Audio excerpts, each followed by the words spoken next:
Короче, иш как всегда жамгыр, ар жак бер жак болуп, аз болсо биз чай ичкенге келдик.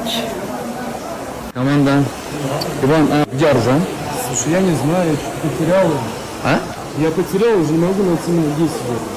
Нам уже пора домой ехать, ее все нет. Я не знаю, где она есть. Надо собираться, ехать, ребят, ищите, заходите. Я не знаю, где он. Может, Таня знает? Так он не говорит по-английски.